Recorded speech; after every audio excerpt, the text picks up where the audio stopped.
Hello friends, knowledge versatile welcomes you. আমরা sequence of tense নিয়ে আলোচনা করছি, অর্থাৎ প্রিন্সিপাল ক্লজে কোনো এক নির্দিষ্ট টেন্স থাকলে তার সাবঅর্ডিনেট ক্লজে কোন টেন্স হতে পারে বা সেক্ষেত্রে নিয়মাবলী কি কি। তো এটা নিয়ে আমরা বেশ কয়েকটা পর্ব করেছি। তো আজ আমরা মূলত অ্যাজ ইফ বা অ্যাজ দো এটা ব্যবহার করলে, অ্যাজ ইফ বা অ্যাজ দো দুটোরই অর্থ কিন্তু যেন যেন এই অ্যাজ ইফ বা অ্যাজ দো ব্যবহার করলে সাবঅর্ডিনেট ক্লজে টেন্সে বা ভার্বের যে পরিবর্তনগুলো আসে বা আসতে পারে সেটা নিয়ে আজকের আলোচনা। তো আজকেও কিন্তু এই সিকোয়েন্স অফ টেন্সের মধ্যেই পড়ছে, কিন্তু আমরা অ্যাজ ইফ বা অ্যাজ দো দুটোর অর্থ একই, সেটা নিয়ে আলোচনা করব। তো চলো মূল আলোচনায় চলে আসি। অ্যাজ ইফ বা অ্যাজ দো এই দুটোরই অর্থ যেন। আচ্ছা, যেনটা কিন্তু আবার দুভাবে ব্যবহার হতে পারে। আমরা পরবর্তী আলোচনায় দেখব যে তিনি কথা বলছেন যেন তিনি একজন শিক্ষক। আচ্ছা, এখানে যেন তিনি একজন শিক্ষক, বাস্তবে তিনি শিক্ষক হতেও পারেন, নাও হতে পারেন।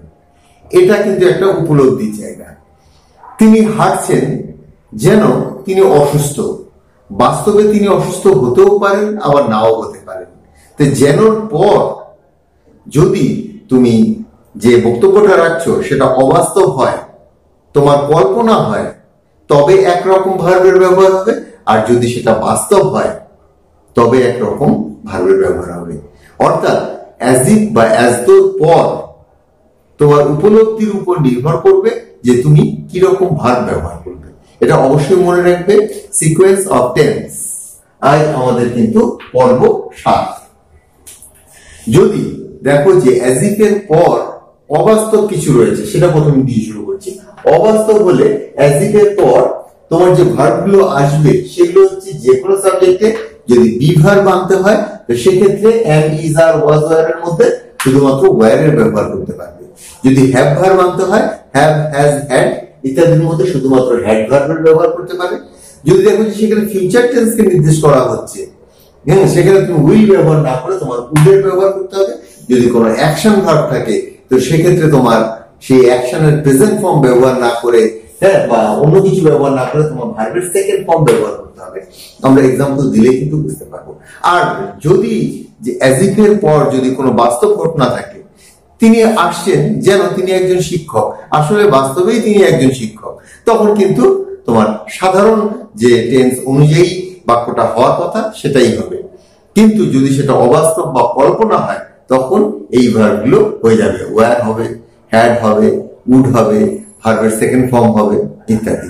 তো বাস্তব এবং অবাস্তবের মধ্যে কিন্তু এই পার্থক্যটা রয়েছে, সেটা তোমার বক্তব্যের মাধ্যমেই কিন্তু প্রকাশ করতেই হবে। আর প্রিন্সিপাল ক্লজে কিছু ভার্ব রয়েছে যেগুলোর ব্যবহার দেখা যায় এসব ক্ষেত্রে। যখন যেন বলছি, তার মানে তুমি সেখানে একটা অনুমান করছো। অনুমানটা কল্পনা নির্ভরও হতে পারে, বাস্তব নির্ভরও হতে পারে। তো সেই প্রিন্সিপাল ক্লজে যে ভার্বগুলো বেশি দেখা যায় সেগুলো হচ্ছে ফিল, পাস্ট টেন্সে গেলে ফেল্ট, সিন, পাস্ট টেন্সে গেলে সিনড, লুক, লুকড ইত্যাদি। এগুলো যে সবসময় ব্যবহার হবেই এমন নয়, তবুও এগুলো মানে তাকে দেখে মনে হচ্ছে, এটা এমন মনে হচ্ছে, এটা দেখে এমন অনুভব হচ্ছে, এইরকম ক্ষেত্রে আমরা ফিল, সিন, লুক ইত্যাদি ব্যবহার করে থাকি। কিন্তু এটার যে ব্যবহার হবেই এমন কোনো ব্যাপার নয়, ব্যবহারটা দেখা যায় অ্যাজ ইফ এর সাথে। তো আমরা এক্সাম্পলে চলে আসছি। সে হাঁটছে যেন সে একজন রানী। সে হাঁটছে যেন সে একজন রানী। এখন বর্তমানে যদি এই কথাটা আমরা বলি, তো এখনকার দিনে রানীর দেখা পাওয়া তো সম্ভব নয় সেইভাবে, তো কল্পনাই হবে। তো যেন সে একজন রানী, এটা আমাদের কল্পনা, অবাস্তব। সে হাঁটছে যেন সে একজন রানী। She is walking, she is walking এতটুকু অন্তত ঠিক আছে। অ্যাজ ইফ মানে যেন, অ্যাজ দো মানেও যেন। He were a queen, he were a queen. এবার তোমরা ওয়্যার পেয়ে গেলে, হির সাথে ওয়্যার পেয়ে। কিন্তু যদি দেখো যে কোনো বইতে লেখা রয়েছে, কোনো ইতিহাসের কোনো ঘটনার উল্লেখ করা হচ্ছে যেখানে সত্যি সে একজন রানী, সে এমন ভাবে হাঁটছে, সে ছদ্মবেশে থাকলেও তার হাঁটা দেখি বোঝা যাচ্ছে যে সে রানী, সে এমন ভাবে হাঁটছে যেন সে একজন রানী। তো বাস্তবে যদি সে রানী হয়, তো এটা তোমার টেন্স অনুযায়ী এখানে কিন্তু ইজ এর ব্যবহার হবে, যদি বাস্তব হয় তবে ইজ। তো অ্যাজ ইট এর যে ব্যাপার সেটা তোমরা বুঝতে পারলে, যে এখানে বি ভার্বের ক্ষেত্রে যদি কল্পনা হয়, অবাস্তব হয়, সেখানে ওয়্যার এর ব্যবহার হবে, আর নয়তো যে টেন্সে আছে সে টেন্সের ব্যবহার হবে।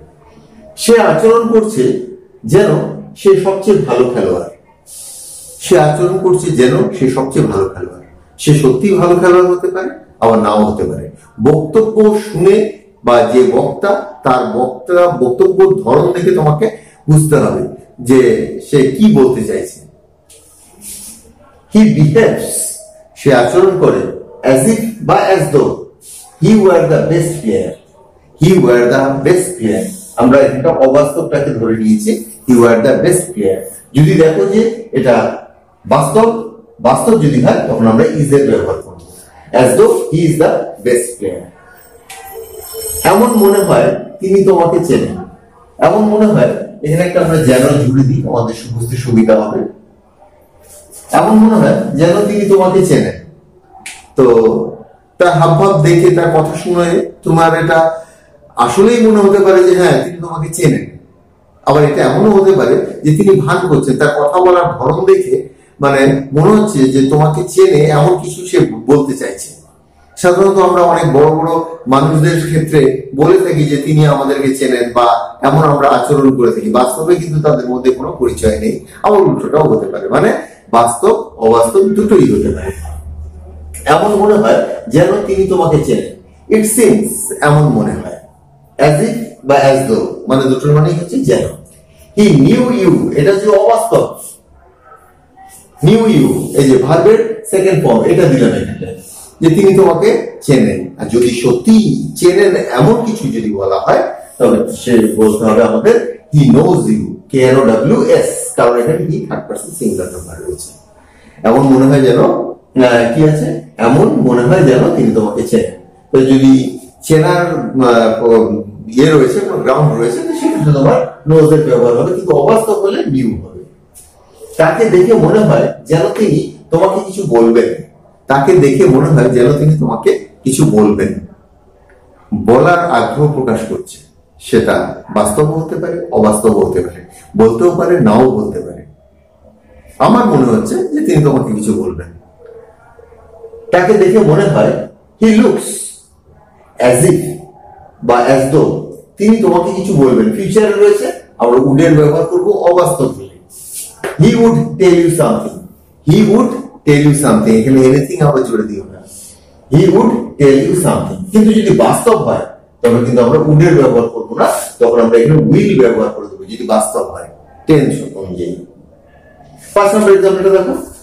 সে দাবি করে যেন তার প্রচুর সম্পদ আছে। সে দাবি করে যেন তার প্রচুর সম্পদ আছে।